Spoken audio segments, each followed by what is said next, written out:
Hello बच्चों, कैसे हैं आप।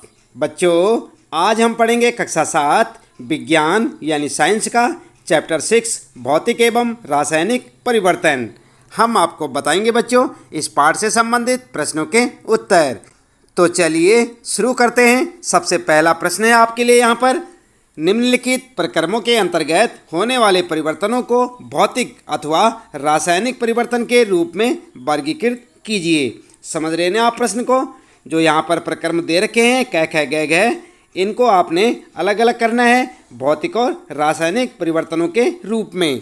तो यहाँ पर जो है आपके लिए क है यहाँ पर प्रकाश संश्लेषण, ख है जल में शक्कर को घोलना, ग है कोयले को जलाना, ग है मोम को पिघलाना, च है यहाँ पर एल्युमिनियम के टुकड़े को पीटकर उसका पतला पत्र यानी कि फाइल बनाना, और छ भोजन का पाचन। तो आप इन्हें अलग अलग रूप से वर्गीकृत करेंगे। सबसे पहले आप वर्गीकृत करेंगे भौतिक परिवर्तन में। तो यहाँ पर है ख है जल में शक्कर को घोलना, घ है मोम को पिघलाना, और च एल्युमिनियम के टुकड़े को पीटकर उसका पतला पत्र यानी कि फाइल बनाना। ये सब क्या है? भौतिक परिवर्तन।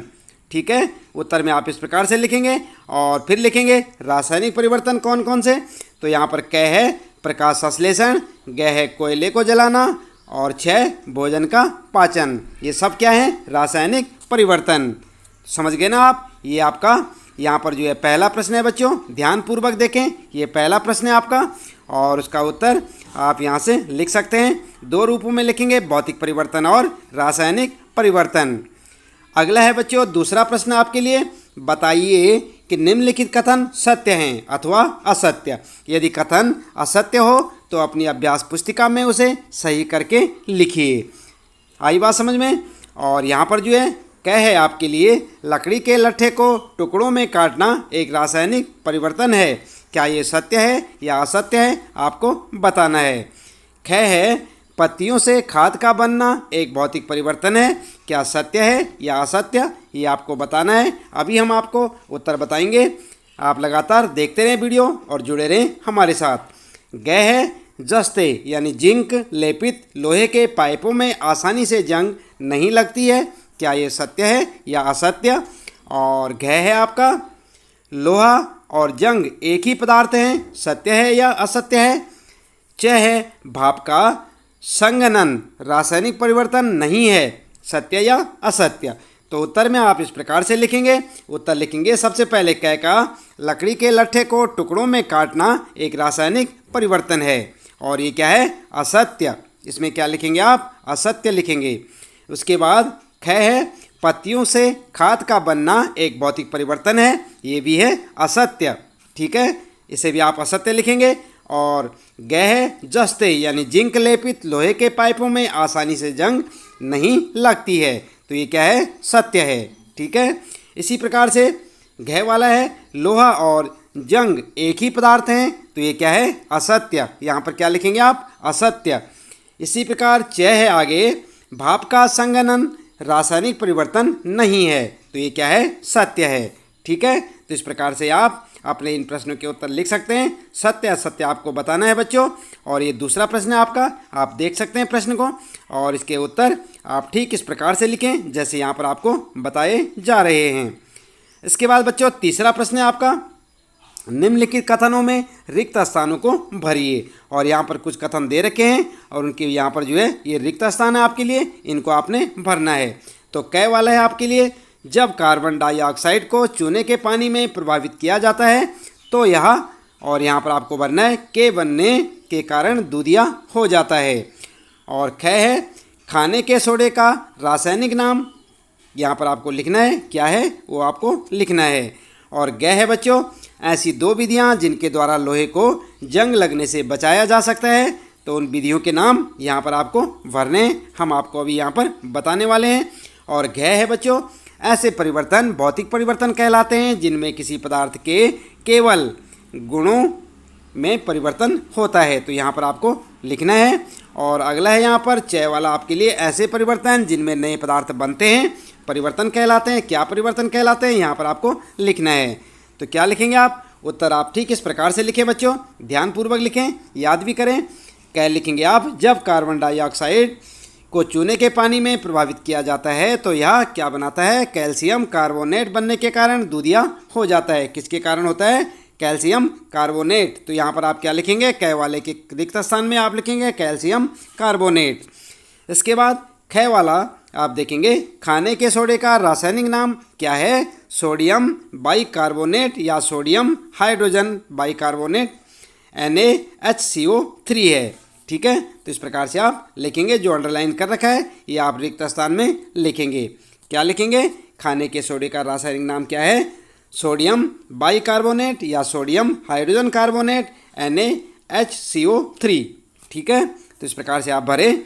गै में लिखेंगे आप। गै में क्या भरेंगे? यहाँ पर ध्यान दें, ऐसी दो विधियाँ जिनके द्वारा लोहे को जंग लगने से बचाया जा सकता है। यहाँ पर दो विधियाँ कौन सी हैं? एक है पेंट करना और दूसरा यसद लेपन या गैल्वनीकरण कहलाता है। ठीक है, तो आप रिक्त स्थान में दो रिक्त स्थान है वहाँ पर, आप इस प्रकार से इन्हें भरेंगे। अगला है बच्चों घ वाला प्रश्न। ऐसे परिवर्तन भौतिक परिवर्तन कहलाते हैं जिनमें किसी पदार्थ के केवल, यहाँ पर लिखेंगे आप भौतिक गुणों में परिवर्तन होता है। क्या भरेंगे आप रिक्त स्थान में? घ में भौतिक। ठीक है, और च वाला है आपका ऐसे परिवर्तन जिनमें नए पदार्थ बनते हैं क्या कहलाते हैं? रासायनिक परिवर्तन। क्या लिखेंगे? रासायनिक परिवर्तन। तो यहाँ पर आप लिखेंगे रासायनिक और आपका ये प्रश्न हो जाएगा बच्चों, आपने देखा होगा।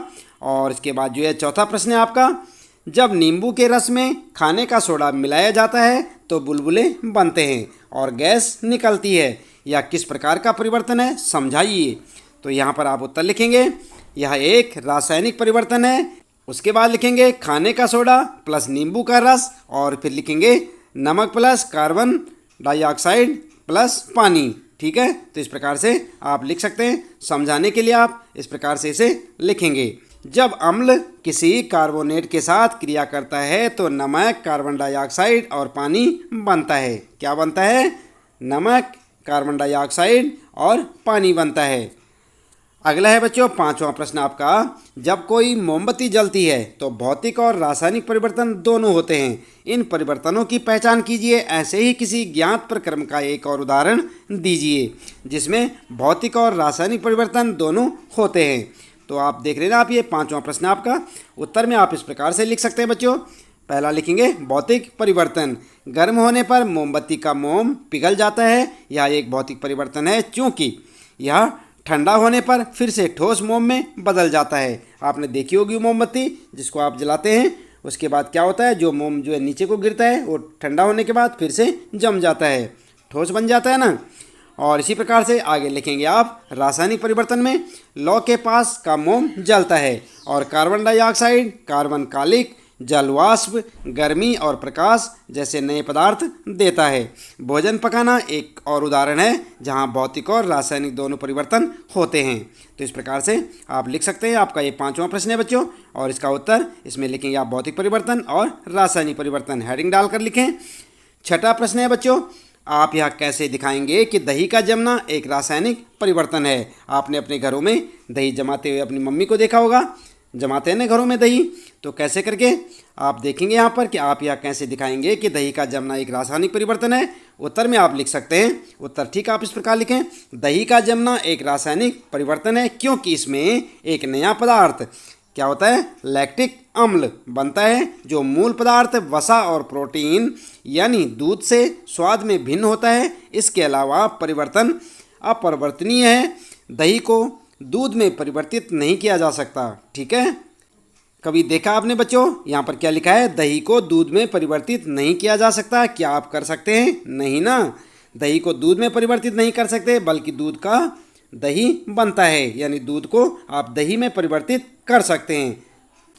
अगला प्रश्न है बच्चों सातवां, समझाइए कि लकड़ी के जलने और उसे छोटे टुकड़ों में काटने को दो भिन्न प्रकार के परिवर्तन क्यों माना जाता है? तो उत्तर आप क्या लिखेंगे? उत्तर आप लिखेंगे लकड़ी जलाना एक रासायनिक परिवर्तन है क्योंकि जलने पर लकड़ी राख यानी कि कार्बन डाइऑक्साइड गैस, जलवाष्प, गर्मी और प्रकाश जैसे नए पदार्थों में परिवर्तित हो जाती है। इसके अलावा परिवर्तन अपरिवर्तनीय है जबकि छोटे टुकड़ों में लकड़ी काटना एक भौतिक परिवर्तन है क्योंकि लकड़ी की मूल संरचना नहीं बदलती है। कोई नया पदार्थ नहीं बनता है। आई बात समझ में? तो इस प्रकार से देखें आप अपना 7वां प्रश्न है और उसका उत्तर आप लिखते चले जाएं, याद भी करें बच्चों साथ साथ। 8वां प्रश्न आपके लिए, कॉपर सल्फेट के क्रिस्टल कैसे बनते हैं, इनका वर्णन कीजिए। तो आप वर्णन ऐसे करेंगे, उत्तर में आप लिखेंगे कॉपर सल्फेट के क्रिस्टल निम्नानुसार तैयार किए जाते हैं। और यहाँ पर जो है नंबर 1 नंबर 2 करके भी आप लिख सकते हैं। पहला पॉइंट लिखेंगे, एक बीकर में पानी ले लो और सल्फ्यूरिक अम्ल की कुछ बूंदें डालें। दूसरा पॉइंट लिखेंगे, पानी गर्म करें, जब यह उबलने लगे तो इसमें लगातार कॉपर सल्फेट पाउडर डालें। अगला लिखेंगे, संतृप्त स्तर तक कॉपर सल्फेट पाउडर डालना जारी रखें। इसके बाद अगला पॉइंट लिखेंगे, घोल को छान लें और ठंडा होने के लिए छोड़ दें। और अंतिम पॉइंट लिखेंगे, हम कुछ घंटों के बाद कॉपर सल्फेट के क्रिस्टल का निरीक्षण कर सकते हैं। आई बात समझ में? तो ये है आपका 8वां प्रश्न, कॉपर सल्फेट के क्रिस्टल कैसे बनते हैं, इनका वर्णन कीजिए। तो आप इस प्रकार से इनके पॉइंट दर पॉइंट लिख सकते हैं बच्चों और इन्हें याद भी करें। 9वां प्रश्न है आपका, समझाइए कि लोहे के गेट को पेंट करने से उसका जंग लगने से बचाव किस कारण से होता है। उत्तर क्या लिखेंगे? उत्तर लिखेंगे, जंग लगने के लिए ऑक्सीजन और पानी या जलवाष्प दोनों की उपस्थिति की आवश्यकता होती है। पेंट की परत हवा और ऑक्सीजन के साथ लोहे के सीधे संपर्क को रोककर जंग लगने से बचाता है। तो ये था आपका 9वां प्रश्न और उसका उत्तर।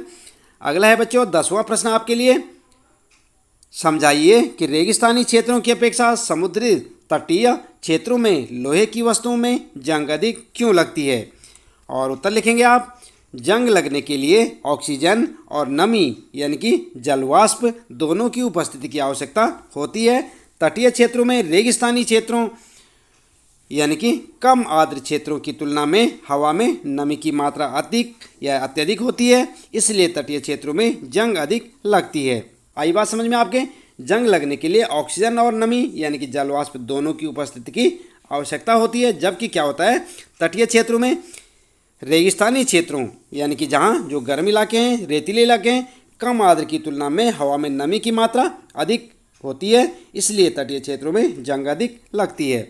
तो आप लिख सकते हैं, ये 10वां प्रश्न आपका और इसका उत्तर। ठीक, आप इसी प्रकार लिखें, इसे याद भी करें।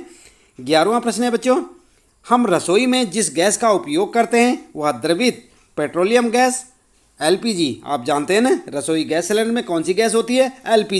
एलपीजी कहलाती है। सिलेंडर में एलपीजी द्रव के रूप में होती है यानी कि तरल रूप में होती है। आप देखते हैं जो सिलेंडर के अंदर जो गैस होती है वो कैसी होती है? तरल रूप में। सिलेंडर से बाहर आते ही यह गैस में परिवर्तित हो जाती है, परिवर्तन ए, फिर यही गैस जलती है, परिवर्तन बी।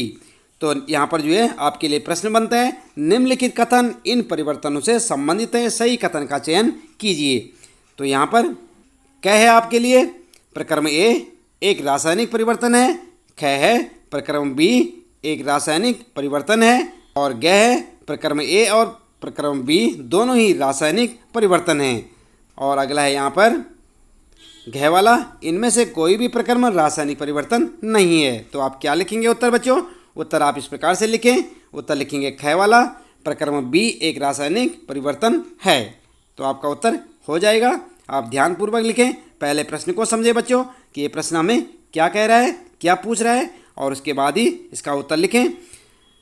यहाँ पर जो है फिर आता है आपका 12वां प्रश्न और इसमें पूछा है, अवायवीय जीवाणु जैविक अवशिष्ट पदार्थों को अवघटित कर जैव गैस यानी बायोगैस बनाते हैं, परिवर्तन ए, फिर जैव गैस ईंधन के रूप में जलाई जाती है, परिवर्तन बी। ठीक है, फिर पूछा है निम्नलिखित कथन इन परिवर्तनों से संबंधित हैं, सही कथन का चुनाव कीजिए या सही कथन चुनिए। और यहाँ पर जो है कथन ये है आपके लिए, क है प्रक्रम ए एक रासायनिक परिवर्तन है और ख है प्रक्रम बी एक रासायनिक परिवर्तन है, ग है प्रक्रम ए और प्रक्रम बी दोनों ही रासायनिक परिवर्तन हैं, या घ है इनमें से कोई भी प्रक्रम रासायनिक परिवर्तन नहीं है। तो क्या लिखेंगे आप उत्तर? उत्तर आप इस प्रकार से लिखें बच्चों, उत्तर लिखेंगे ग वाला, सही आपका, प्रक्रम ए और प्रक्रम बी दोनों ही रासायनिक परिवर्तन हैं। ठीक है, तो ये इस प्रकार से आप लिख सकते हैं बच्चों। ये आपका 12वां प्रश्न है और इसके पहले जो आपने देखा था यहाँ पर 11वां प्रश्न, वो भी कुछ इसी प्रकार से मिलता जुलता प्रश्न था और सेम दोनों के जो है यहाँ पर उत्तर दिए हुए हैं। तो आपने लिख सकते हैं, अपनी नोटबुक में लिखें, अच्छे से याद करें बच्चों, ताकि आपको परीक्षा के समय किसी परेशानी का सामना ना करना पड़े। तो इसके साथ ही बच्चों इस पाठ से संबंधित प्रश्नों के उत्तर यहाँ पर समाप्त होते हैं। उम्मीद है कि आपको अच्छे से समझ आए होंगे। इसी प्रकार लगातार कक्षा 7 विज्ञान के सभी पाठों के प्रश्न उत्तर जानने के लिए चैनल को सब्सक्राइब अवश्य कर दें, बेल आइकन भी दबा दें बच्चों, ताकि आपको आने वाली प्रत्येक पाठ की वीडियो की नोटिफिकेशन भी मिलती रहे। मिलते हैं फिर अगले पाठ में कुछ नए प्रश्न उत्तरों के साथ।